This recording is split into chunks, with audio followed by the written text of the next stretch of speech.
En mettant pied à terre, je fus entourée d'une foule.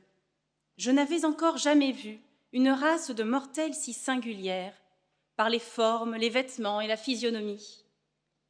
Ils avaient tous la tête couchée soit à droite, soit à gauche. Un de leurs yeux était tourné en dedans et l'autre se dirigeait tout droit vers le zénith. Les voyages de Gulliver l'ont conduit sur l'île volante de Laputa. Mi-craintif, mi-admiratif, il a fait la rencontre de ses habitants.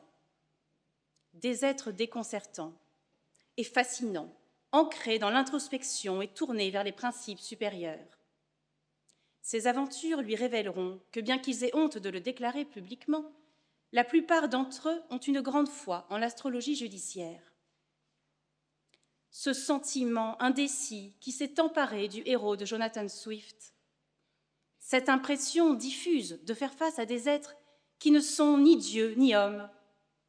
Monsieur le Président, Mesdames et Messieurs les membres du Conseil de l'Ordre, Madame et Messieurs les secrétaires, Mesdames et Messieurs, c'est aussi le trouble qui saisit le justiciable lorsqu'il découvre sur la droite de la salle d'audience un être qui n'est pas tout à fait du monde divin de la formation de jugement, mais qui n'appartient pas à celui mortel des parties.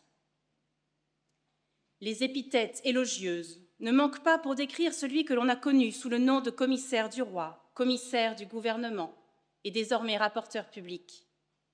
Sous la plume de la doctrine ou du gouvernement qu'il a défendu à plus d'une reprise à Strasbourg, il est une des originalités les plus marquantes de la juridiction administrative. Sa signature, son fleuron, sa fierté et sa force, une légende contentieuse.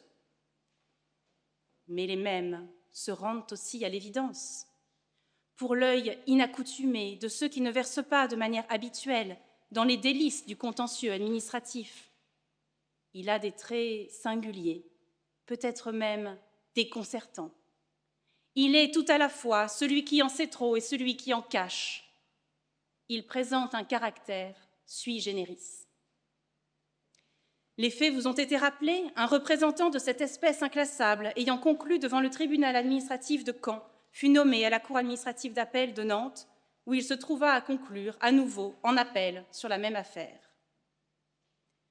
Il ne s'est pas abstenu, les parties n'ont pas demandé sa récusation, et la question que vous pose désormais le pourvoi est la suivante.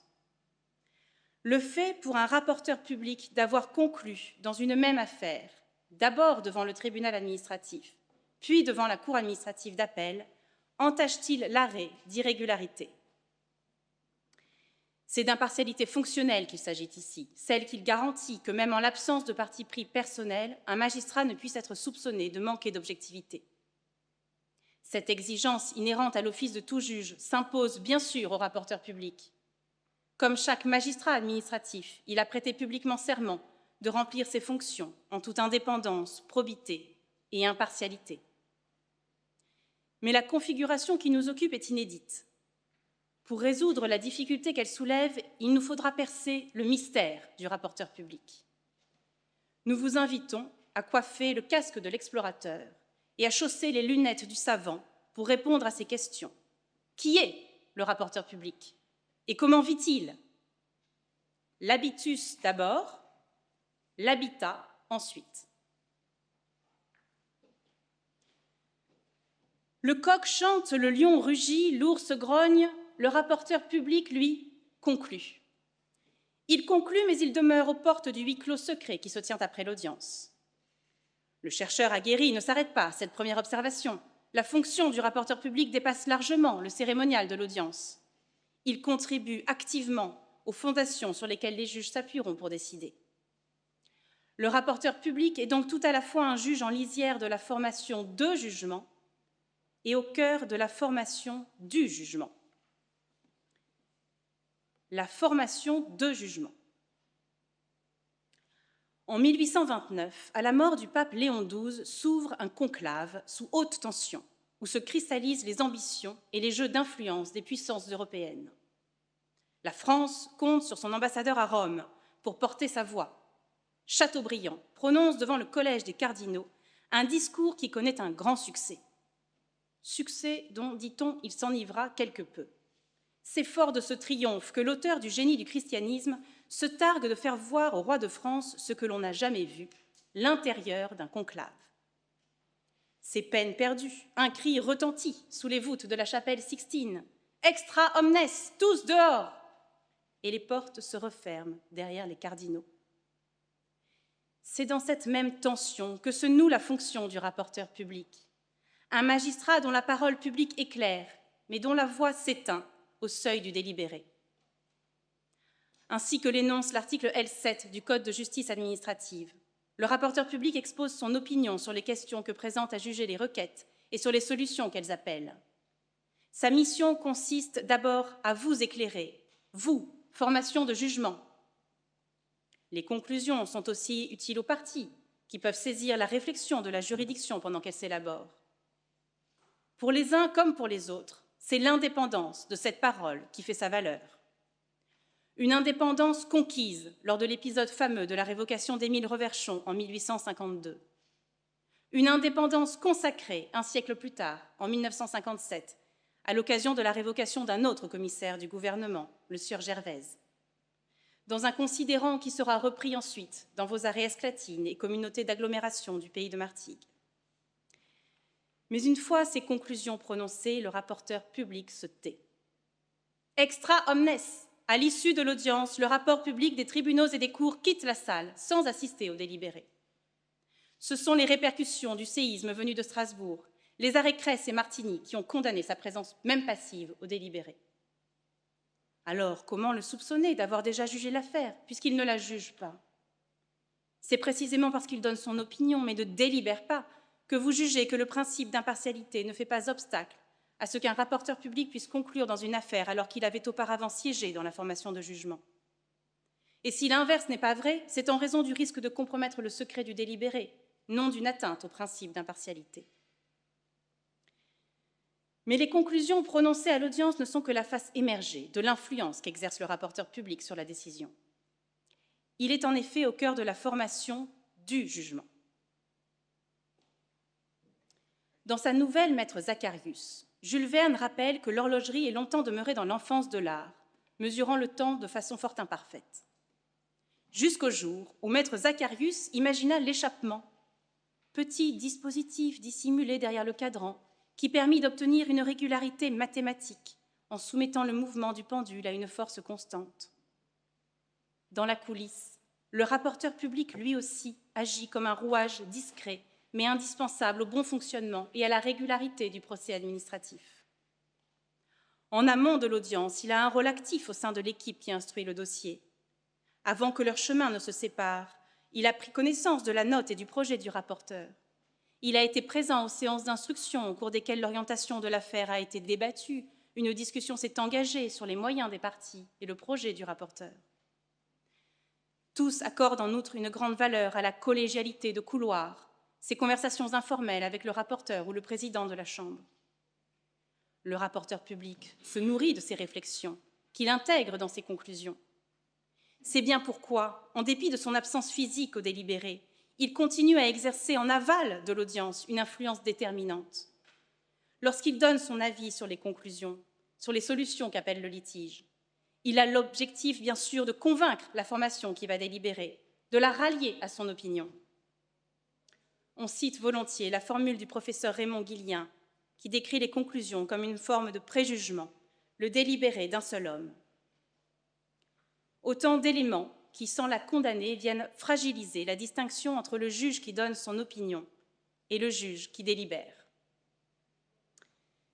Mais après ces observations in vivo, il nous faut compléter l'étude par une analyse du milieu dans lequel évolue le rapporteur public. Après l'habitus, c'est l'habitat. Cette étude révèle une double perspective. Dans la configuration qui nous intéresse, le rapporteur public examine en effet le litige à travers les yeux des premiers juges, tandis que sa réflexion se déploie sous le regard exigeant du justiciable. Les yeux du juge d'une part, le regard du justiciable d'autre part. Buffon, naturaliste de talent, fut à l'origine au XVIe siècle de recherches innovantes sur la vue. On a trouvé, dit-il, qu'avec 2 yeux égaux en force, on voyait mieux qu'avec un seul œil. Avec les 2 yeux, en effet, on voit l'objet comme s'il était éclairé de 13 lumières égales, au lieu qu'avec un seul œil, on ne le voit que comme s'il était éclairé de 12 lumières. C'est à cet enseignement, transposé dans le domaine judiciaire, que l'on doit l'instauration d'un double degré de juridiction. Les lumières de 2 formations de jugement constituent pour les plaideurs le gage d'une justice scrupuleuse. La voie de l'appel n'est pourtant pas systématiquement ouverte. La règle du double degré de juridiction n'est en effet pas un principe général du droit, et elle n'est pas une obligation au titre de l'article 6.1 de la Convention européenne.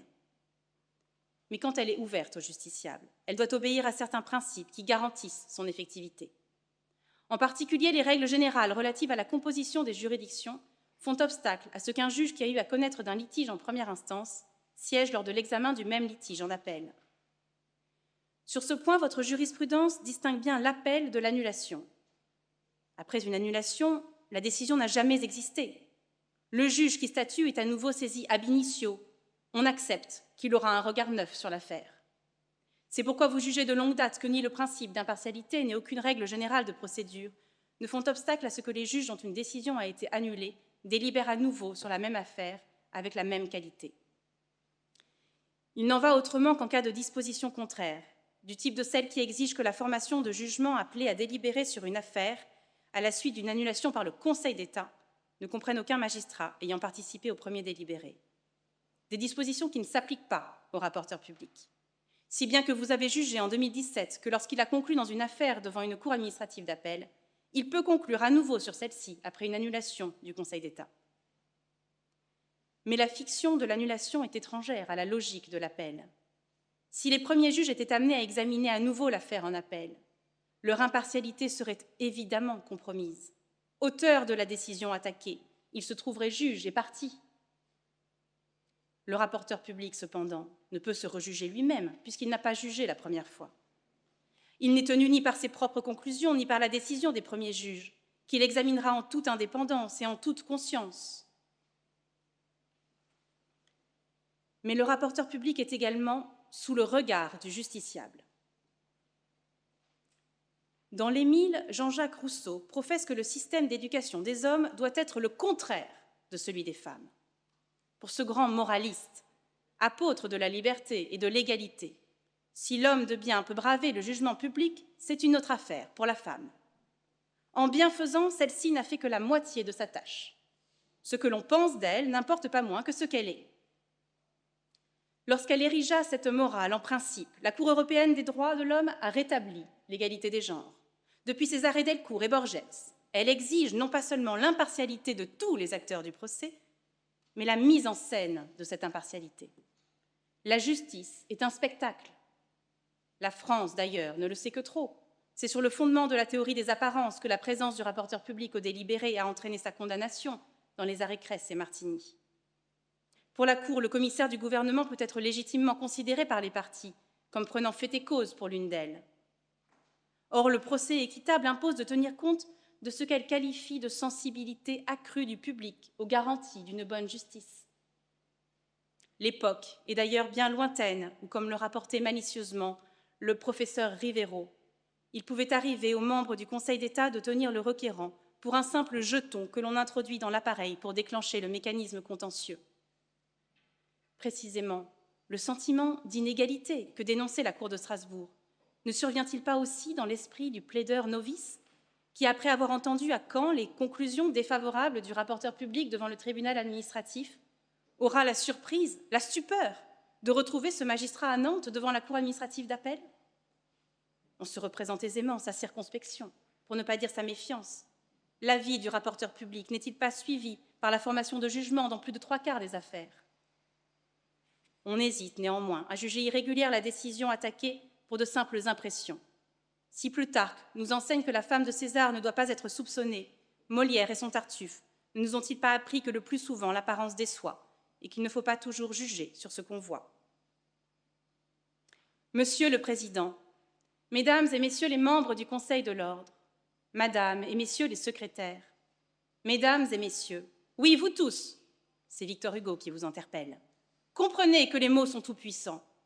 100 ans après cette apostrophe, Sartre l'a théorisé. Parler, c'est agir. la circonstance que le rapporteur public ne statue pas ne peut être déterminante, tant sa voix concourt à l'élaboration des décisions. Exiger que, comme les juges de la formation de jugement, il pose un regard neuf sur l'affaire constitue une garantie essentielle pour le procès. Du point de vue des apparences, certainement, mais surtout parce que le principe d'impartialité doit permettre aux parties de voir leur affaire examinée par une juridiction dont la formation a été entièrement renouvelée, les juges qui délibèrent à huis clos et statuent sur l'affaire, mais aussi le juge qui délibère seul et publiquement lors de l'audience. En consacrant cette exigence, vous conforterez aussi la place du juge qui parle, aux côtés de ceux qui délibèrent. Ce juge inclassable, dont on a pu craindre la disparition, et dont vous veillez par votre jurisprudence à la protection. Par ces motifs, nous concluons à l'annulation.